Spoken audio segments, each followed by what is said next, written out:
പ്രിയപ്പെട്ട കുട്ടികളെ, നിങ്ങളുടെ നന്മയ്ക്ക് വേണ്ടി മഹാന്മാരായ മനുഷ്യർ പണ്ടുകാലത്ത് എഴുതി വച്ചിട്ടുള്ള സാരോപദേശ കഥകളാണ് ഇനി നമ്മൾ പറയാൻ പോകുന്നത്.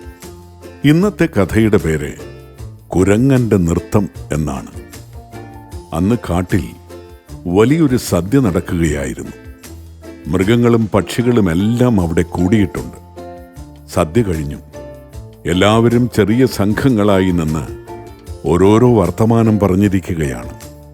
അപ്പോൾ മൃഗരാജാവായ സിംഹം കുയിലിനോട് ഒരു പാട്ട് പാടാൻ പറഞ്ഞു.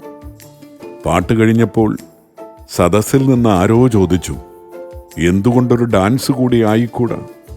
ശരിയാണ്, ഡാൻസ് ചെയ്യാൻ അറിയാവുന്നവരുണ്ടെങ്കിൽ അവർ മുന്നോട്ട് വന്ന് കഴിവ് പ്രകടിപ്പിക്കട്ടെ.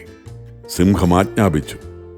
അല്പനേരത്തെ നിശബ്ദതയ്ക്ക് ശേഷം ഒരു കുരങ്ങൻ മുന്നോട്ട് വന്നു ഡാൻസ് തുടങ്ങി. അതൊരു രസികൻ ഡാൻസായിരുന്നു.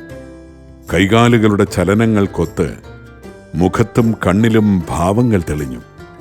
സദസ് മുഴുവൻ പൊട്ടിച്ചിരിയിൽ ലയിച്ചു. എന്തിന്, രാജാവായ സിംഹം പോലും സ്വന്തം നിലമറന്ന് ചിരി സഹിക്കാതെ നിലത്ത് വീണ് ഉരുളുകയുണ്ടായി.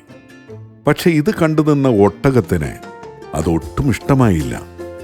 സദസ്സിൽ ചിരി കുറഞ്ഞു വന്നപ്പോൾ ഒട്ടകം പറഞ്ഞു, ഇതിലിത്ര രസിക്കാൻ എന്താണുള്ളതെന്ന് എനിക്ക് മനസ്സിലാകുന്നില്ല. വളരെ മോശമായൊരു ഡാൻസാണ് നിങ്ങളിപ്പോൾ കണ്ടത്.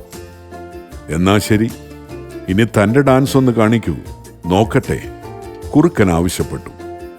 നീണ്ടു മെലിഞ്ഞ കാലുകളിൽ വീടിൻ്റെ മേൽക്കൂര പോലെ വീർത്ത വയറും പുകക്കുഴൽ പോലുള്ള കഴുത്തുമായി നിന്ന് തിരിയുന്ന ഒട്ടകത്തിൻ്റെ കോപ്രായം കണ്ട് ആന അലറി, സിംഹം ചീറി, കുറുക്കൻ കൂകി വിളിച്ചു. എല്ലാവരും കൂടി ഒട്ടകത്തിനെ അവിടെ നിന്നും ഓടിച്ചു. കഥ കേട്ടോ കൂട്ടുകാരെ? എന്താണ് ഈ കഥയുടെ സാരം?